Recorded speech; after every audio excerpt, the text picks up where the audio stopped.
What I'm talking about in this video is something that's not easy to do.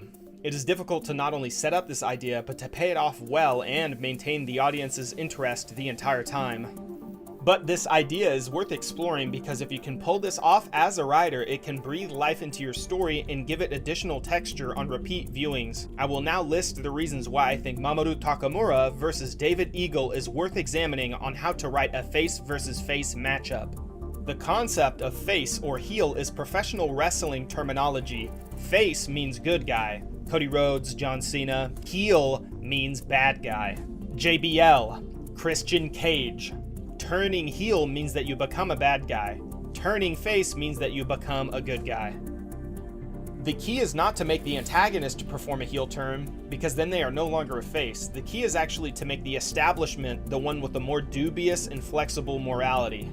Not only is this better for you as a storyteller to add layers to your protagonist, the audience is significantly likelier to still root for your protagonist anyway because of legacy rights that the newcomer does not possess while still delivering that fun friction that good guy versus bad guy has. The hardest part about this though is coming up with valid reasons for good guys to fight each other. Hajime No Ippo sidesteps this completely because it is a committed long-term series about boxers boxing in a boxing league. Nice. All an antagonist has to do is be in the way, but how do we make the audience care about what's going to happen between them and the protagonist? Stakes. Takamura wants the belt and Eagle has it. Give your faces something to fight over that the audience can get behind. Variance.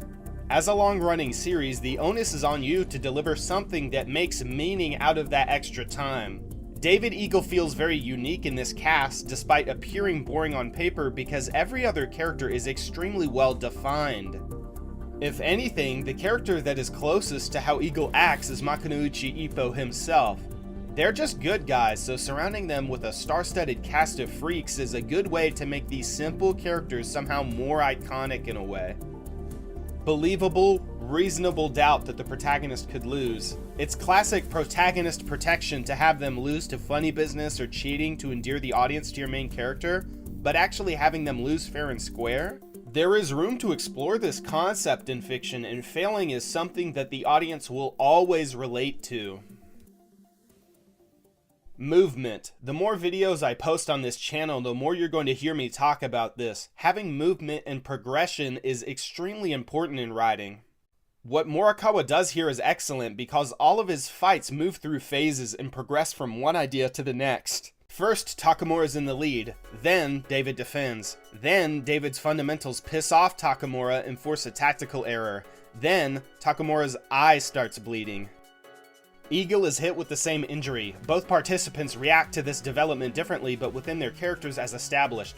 The characters show their exhaustion by having their hair come out of their unique stylings. The ref calls for a doctor, something that very seldomly happens in the series. Eagle and Takamura hype up the crowd and the doctor relents. The double knockdown, also very uncommon for Hajime no Ippo.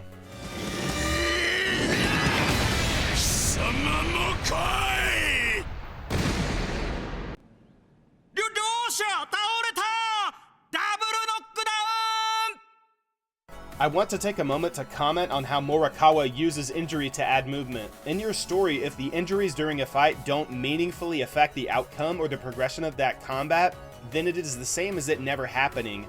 Takamura not being punished so severely is a consequence of Morikawa characterizing the antagonist, but Eagle receives no such luxury from Takamura.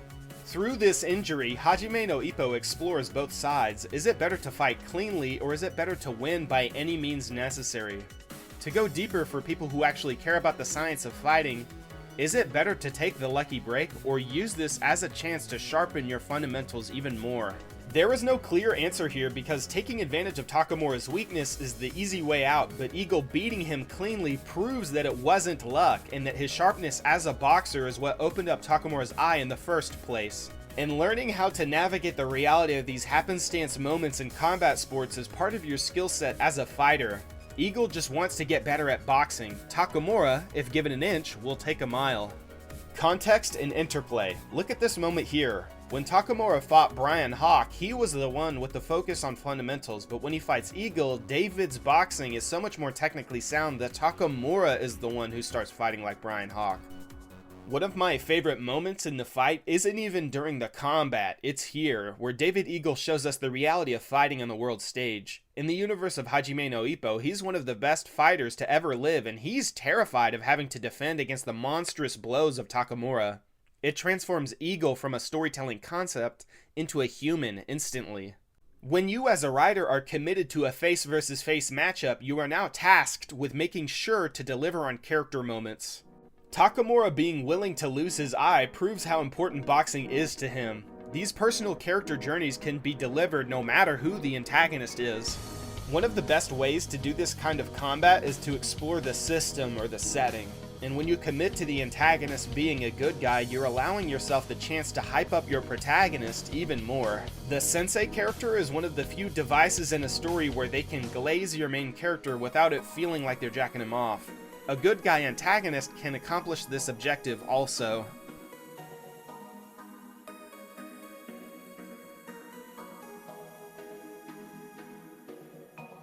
One of the reasons a face versus face matchup can be a great fight in your story is that the audience can freely root for whoever they want without the baggage of supporting a murderer or bad actor or whatever. They can support who they believe to be acting the most morally. Or further still, they can support whoever they think has the best arguments. Good fight fiction delivers on concepts and ideology.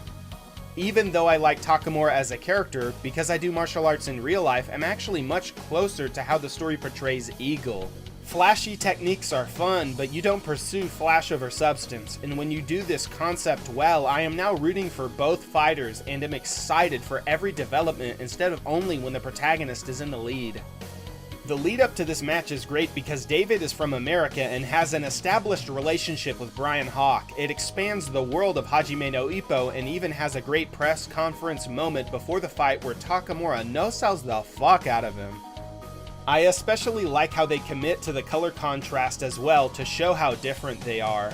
A lot of the best face versus face matchups I can think of are usually the charismatic rogue versus the virtuous paladin, and Takamura versus Eagle showcases that expertly.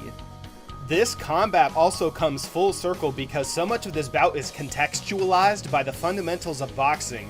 Takamura has naturally taken the more creative route because David is better than him, but the story folds that back inwards, and when Takamura is near the end of his rope, it's the fundamentals he practiced with Kamigawa that get him across the finish line. The finale to this match is extremely memorable. Takamura is so locked in that he's just hitting flurries on nothing and spending the remainder of his gas tank just in case Eagle's still there, even though he fell over after like the 4th contact.